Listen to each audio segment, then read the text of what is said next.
Welcome back to our cinematic journey. Today we're exploring the dark thriller Don't Move from 2024, a film that has garnered mixed reviews for its intense, suspenseful storyline, but has also faced criticism for some of its plot decisions and pacing. Directed by Adam Schindler, Brian Netto, and starring Kelsey Asbill, Finn Wittrock, Moray Treadwell, and Daniel Francis, Don't Move dives into a survival story rooted in trauma, grief, and self-discovery. But does the film deliver on its intense premise, or does it fall short of audience expectations? Let's take a closer look. Directed by Adam Schindler and Brian Netto, marking their first foray into the psychological thriller genre. Produced by Sam Raimi, he is best known for directing the first 3 films in the Evil Dead franchise and the Spider-Man trilogy. The film stars Kelsey as Iris, who brings a raw portrayal of grief and resilience.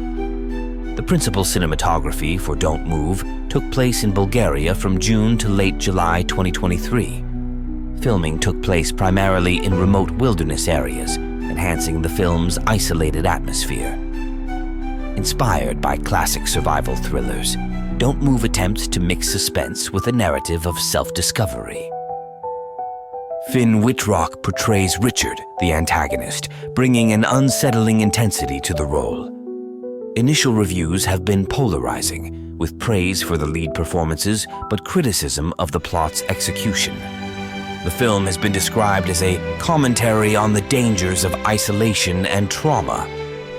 The script was written in collaboration with David White, who intended the film to be a raw exploration of grief.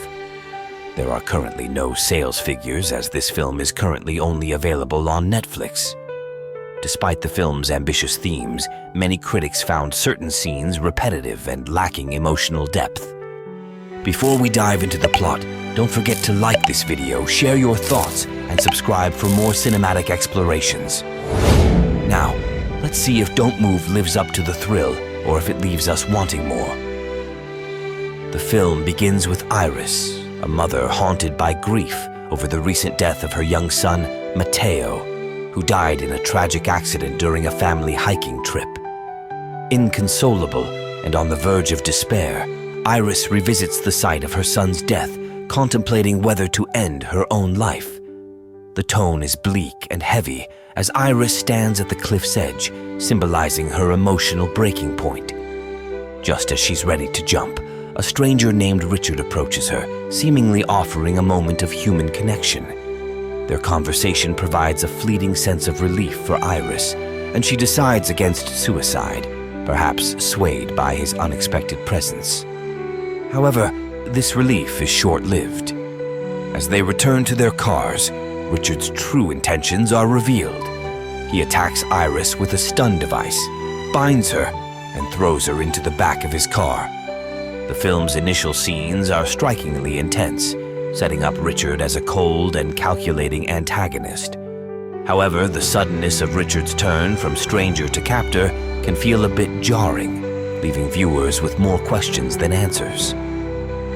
As Richard drives Iris to a remote cabin, he hints at a sinister plan for the weekend, adding to the tension, but leaving some audiences skeptical of his vague motives. Once at the cabin, Iris uses a hidden pocket knife to cut her restraints and fights back, managing to cause Richard's car to crash. In a high adrenaline sequence, she temporarily escapes, cutting the ties around her ankles as Richard brandishes a syringe. He reveals that he injected her with a paralytic agent, which will soon render her immobile. As Iris makes a desperate attempt to flee, the clock is ticking, adding a real sense of urgency that is palpable. The film does well in this section, capturing Iris's panic as she stumbles through the woods, gradually losing control of her body. However, the cat-and-mouse element can feel overly drawn out as Richard stalks her with a calm, detached demeanor, knowing she can't get far. This extended chase sequence could have benefited from more variation or additional tension, as it ultimately feels repetitive. Iris eventually washes up near the home of an elderly man named Bill, who finds her while mowing his lawn. At first, it seems like Iris has found a lifeline in Bill, and the two communicate through her blinks, a clever, if slightly overused trope that keeps the tension up as Bill questions her predicament. But just as things seem to be looking up, Richard appears again, now posing as Andrew and claiming to be looking for his wife. Bill doesn't trust Richard and tries to protect Iris, who remains hidden behind his couch. Unfortunately, Richard soon overpowers and kills Bill, setting his house on fire in a display of brutality. Iris, regaining partial use of her hands, attempts to alert Richard to her presence by pulling on the blind cord, an act that feels both desperate and somewhat implausible. Critics noted that this scene, while tense, lacked the emotional payoff expected, as Bill's sacrifice is quickly overshadowed by the relentless pacing of the narrative. As Richard takes Iris away in Bill's truck, the film introduces an unexpected element. Richard receives a phone call from his young daughter, who excitedly talks about her report card and upcoming visit to the cabin. This small glimpse into Richard's personal life is unsettling, contrasting sharply with his violent behavior. However, this twist fails to add depth to his character, as the film offers no exploration into why he lives such a double life. This leaves viewers feeling that Richard's character is more of a one-dimensional villain, missing the nuance needed to make him truly compelling. At a gas station, Iris, now regaining mobility, tries to escape but fails. Richard continues his plan, eventually returning to his wrecked car to retrieve his belongings. A police officer arrives, questioning the situation, but Richard quickly kills him before he can help Iris. This escalation of violence feels intense, but can also seem excessive to some, as the film leans heavily on shock value over character development. In the climax, Richard brings Iris to a boat dock, planning to dispose of her in the lake where he has hidden the bodies of previous victims. But as they struggle in the boat, Iris, with a renewed sense of determination, manages to grab Richard's knife and stab him in the neck. She pushes him overboard, and as he tries to climb back, she seizes his gun and shoots him, inadvertently damaging the boat in the process. With the boat sinking, Iris barely makes it to the shore alive. Further down the shore, Richard drags himself onto the bank, bloodied and beaten. In a final confrontation, Iris stands over him, watching as he dies. In a symbolic gesture, she thanks him, realizing that her struggle to survive has reignited her will to live. While this moment is meant to serve as a cathartic resolution, some viewers and critics found it unsatisfying, as the movie's heavy reliance on violence and suspense left little room for meaningful character growth or emotional reflection. Don't Move offers a relentless, suspense-driven story that explores grief, survival, and unexpected resilience.